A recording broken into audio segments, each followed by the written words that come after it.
This is for Palestine, Ramallah, West Bank, Gaza. This is for the child that is searching for an answer. This is not just a war over stolen land. Why do you think little boys are throwing stones at tanks? And we'll never really know how many people are dead. They drop bombs on innocent girls while they sleep in their bed. Israel is a terror state, they're terrorists that terrorize. I'll testify my television, televise them telling lies. How many more resolutions have to be violated? How many more children have to be annihilated? This is not a war, it is systematic genocide. But whatever they try, Palestine will never die. Free, free Palestine! Free, free Palestine! Free, free Palestine! Free, free Palestine!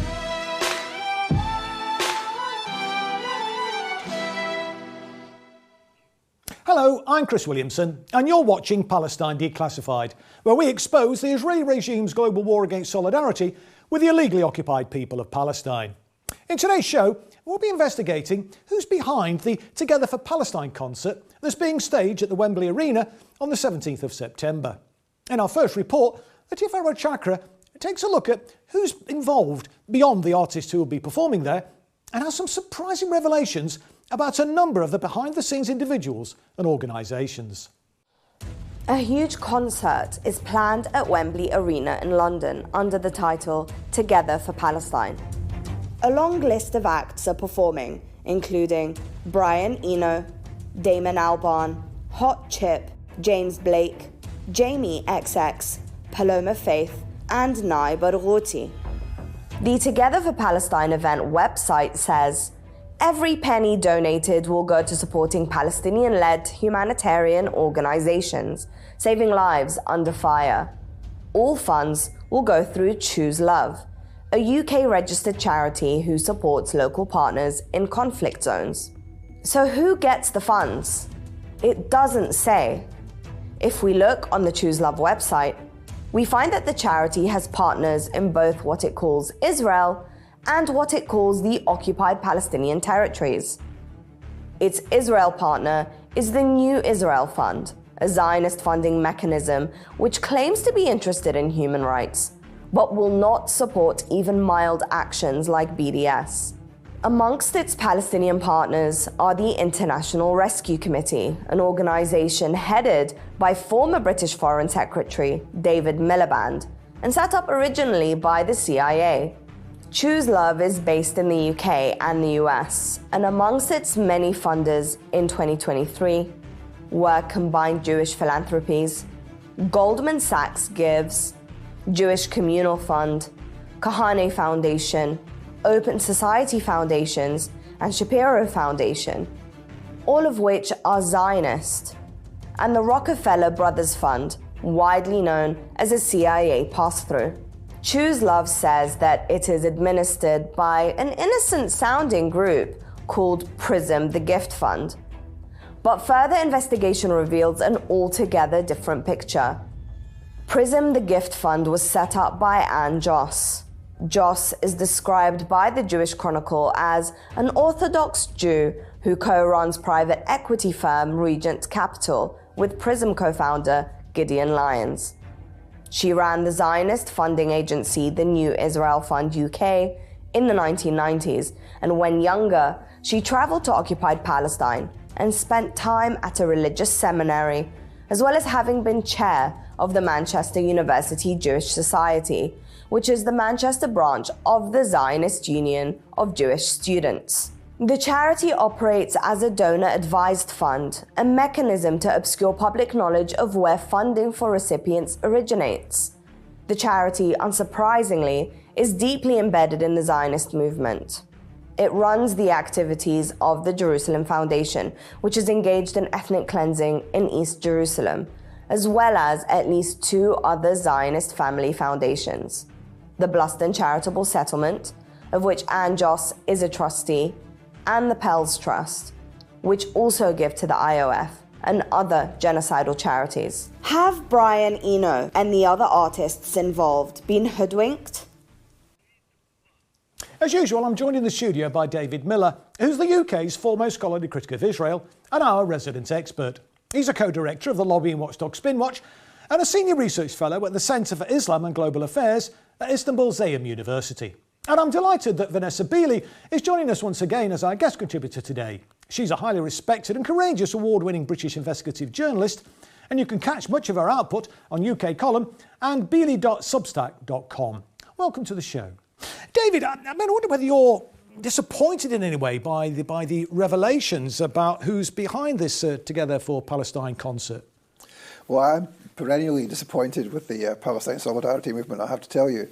But yes, this is a pretty extraordinary set of events, a range of acts playing who are known for their solidarity with the Palestinian people. And this looks like a big, event which could raise significant sums to relieve the suffering of Palestinian people through Palestinian-led organisations in the West Bank and indeed in Gaza. But it turns out that the organisation that is involved has significant contacts and relationships with Zionist organisations, not least of which, of course, is giving money to the New Israel Fund, which, as we know, is engaged in funding genocidal Zionist organisations and refuses to fund even limited reform campaigns like BDS.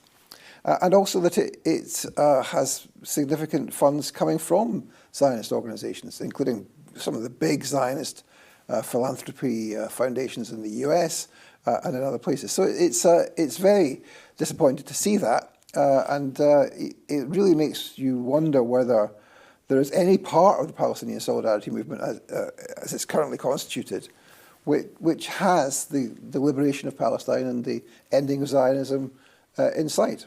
Right, OK. Well, Vanessa, what do you make of Choose Love's apparent links to the Zionist entity? Certainly, they're very clear that there are links back to agencies that are supporting the Zionist genocide in Palestine.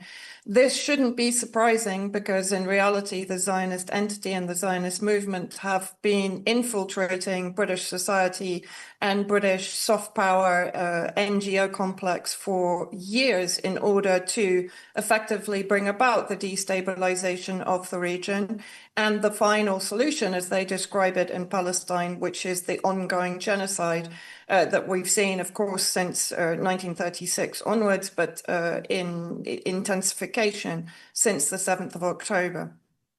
Well, David, what about the Choose Love's funding sources that were mentioned in the report there? So if you look back at their history back to 2015, 16, 17 and onwards, you see that they get a whole range of different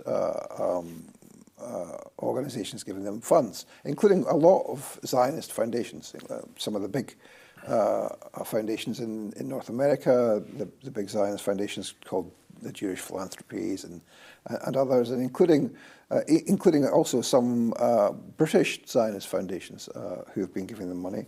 And also in there is the Rockefeller Brothers Fund, which of course is a well-known, it says in the film there, a CIA pass-through. Now what that means, of course, is that in previous decades, that what would happen is that the Rockefeller Brothers and the Ford Foundation and other big foundations would take money from the CIA and would pass it on to other organisations. So it would disguise the role of the CIA in pushing money out to what were effectively CIA assets. Now that appears to be what's happening with Choose Love, and there are a whole range of other organisations which are funding it, which indicates that there are questions to be asked about its activities. It's not just about helping refugees or relieving suffering in earthquake regions or after disasters. It's also about, it looks like, pursuing the interests of powerful actors, including in the national security state in the US and perhaps even elsewhere.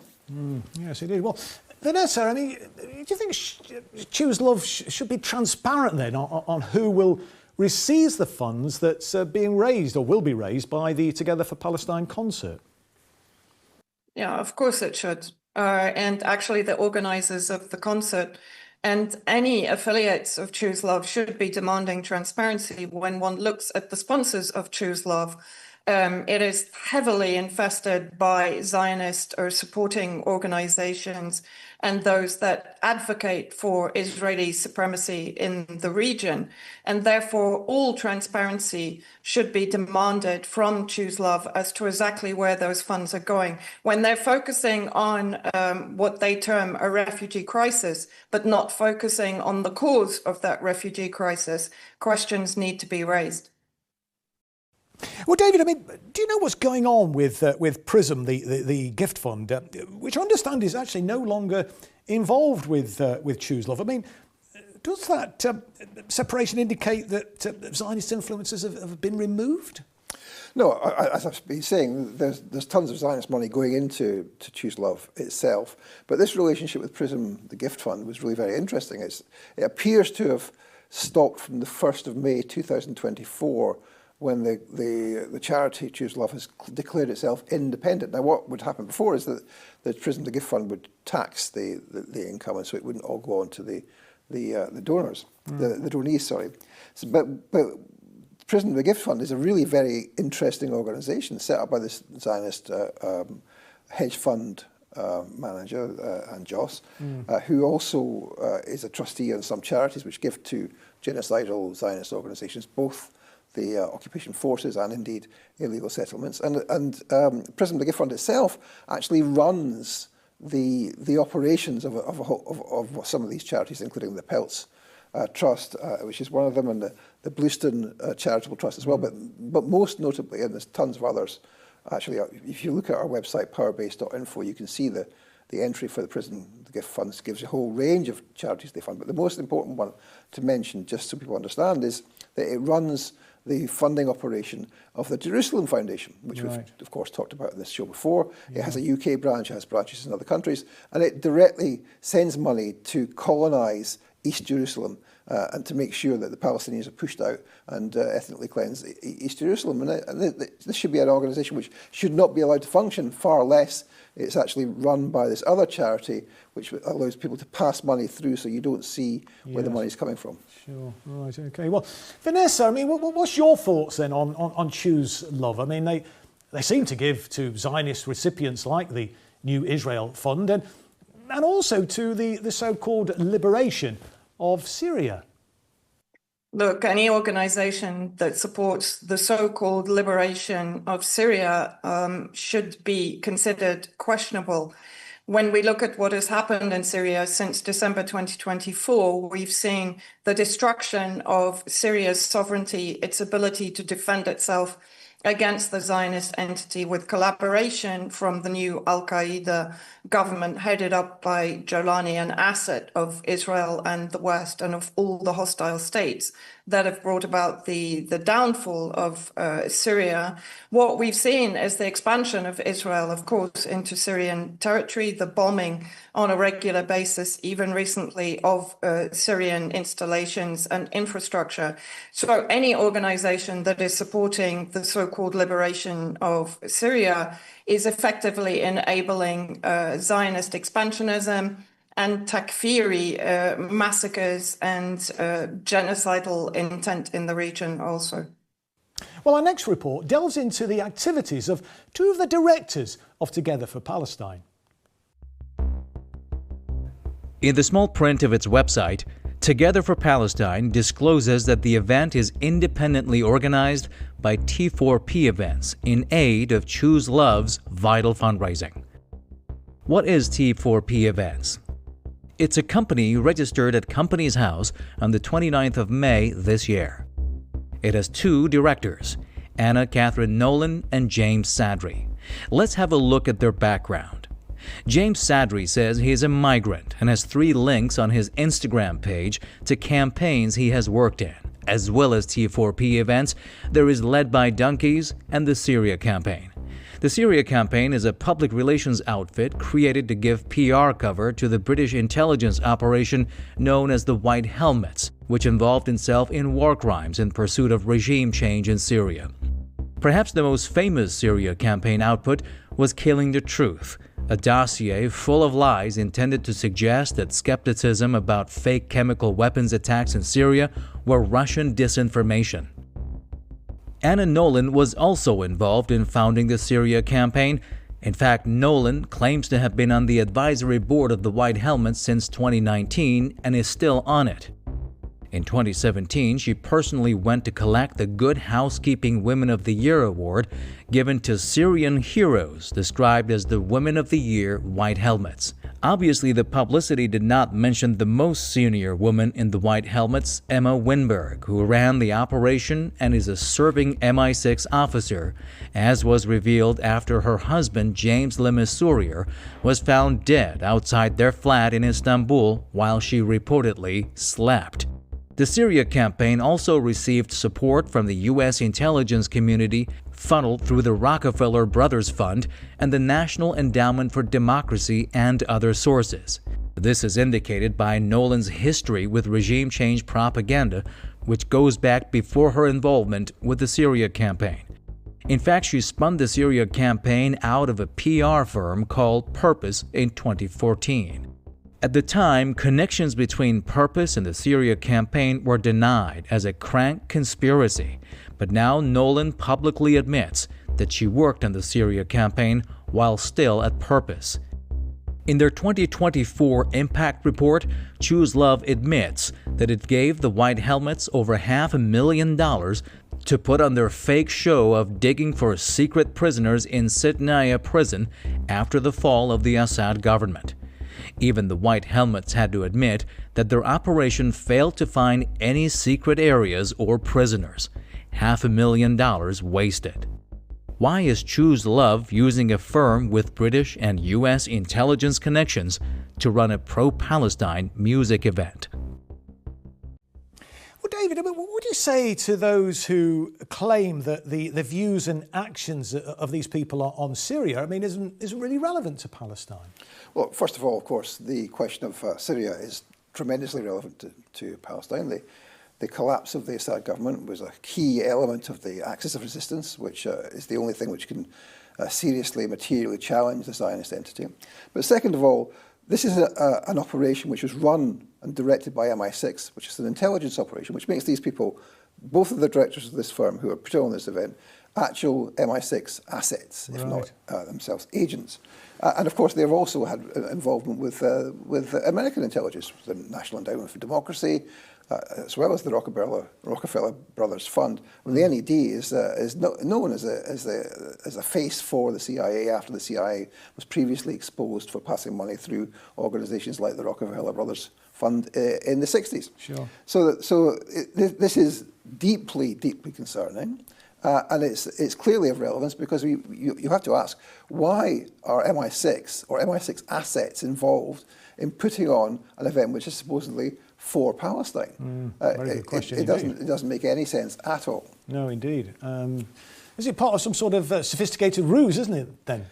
Well, we would need to look deeper. I mean, the company which is doing the PR for this has now admitted what Palestinian organisations are going to receive the funding, which they hadn't publicly done before. So we will need to look into that further. Yes, no, absolutely. Well, Vanessa, Anna, Catherine, Nolan and James Sadri, have relentlessly labelled you as a Putin apologist and sought to smear you, haven't they? What would you say now, given all that's happened in Syria? I would say that Anna Nolan and James Sadri, who were part of the Syria campaign that was established by Ayman Asfari, who is not only being investigated or was investigated by the Syria's fraud squad, but was also funding the former Conservative government in the UK during the regime change war against Syria. These two individuals that effectively ran the Syria campaign, now the Voices Project, that supported the regime change war against Syria in particular, of course, sponsoring and providing promotion for the White Helmet organization that was affiliated to Al-Qaeda in Syria. These two individuals now have the blood of Syrians on their hands that are being massacred by the Jolani regime that came to power as a result of their campaigning for the fall of the previous Syrian government. Well, David, you've written quite extensively, I think, about the white helmets that were mentioned in the video there. Did you always share Vanessa's view about the white helmets? No, I mean, people think that I'm quite hardline on things sometimes, and I have to say that I was naive on this question. I was naive on the whole question of the Syrian revolution, so-called revolution, and I was naive on the question of the white helmets. When I first heard what people said about Vanessa and Eva and others who had exposed the white helmets, I was sceptical of Vanessa and indeed of Eva Bartlett. And it was only when I started to do research myself that I realised that everything they had been saying was true. And the way that I realised the thing which brought me to the understanding that the white helmets were actually a PR construct, was looking at the contract which had been drawn up by the Foreign Office to give the, £60 million that they've now given to the white helmets over this period from 2014 onwards. And the contract said that that part of the purpose of the white helmets was to improve the international image of the UK government. Now, I'm sufficiently au fait with the way in which British government propaganda operates to see that as a perfectly clear admission that this was a PR campaign. And what we subsequently realised, it's not just a PR campaign, it was a mechanism for putting on fake chemical weapons attacks so they could provoke a reaction by military forces in the US and the UK to bomb Syria. Sure, indeed. And when you say naive about the Syrian revolution, you're not talking about recent events, of course, you're talking about way back in 2011, 12, 13, just to be clear what you were saying there. But Vanessa, I mean, that's a pretty ringing endorsement, isn't it, from David about your reporting. And I mean, what was it that made you suspicious of the white helmets in the first place? I think just looking at the financial backing of what was effectively a shadow state organization or construct that was not established inside Syria, it was effectively established inside Turkey and Jordan. It was trained by British military intelligence. It was backed by MI6, the CIA, through various agencies and organizations. And it was embedded with the Al-Qaeda affiliated groups inside Syria that, of course, were also being sponsored by the West and the Zionist bloc to destabilize Syria and bring down the former Syrian government. I think when we look at what the white helmets were involved in Syria, they've been accused by Syrian civilians of crimes such as murder, theft, child abduction, even organ trafficking. And yet this organization funded by the West has never been subject of any kind of inquiry or independent investigation. And my question still remains, why not? Well, David, I mean, are you concerned that Choose Love, which has given £500,000 to construct lies about the Sednaya prison, might have nefarious intentions in relation to this event then? I mean, it's pretty clear from what you're saying that it is, but just expand a little bit. Well, of course. I mean, let's remember this Sednaya prison thing at which the White Helmets got the $500,000 for.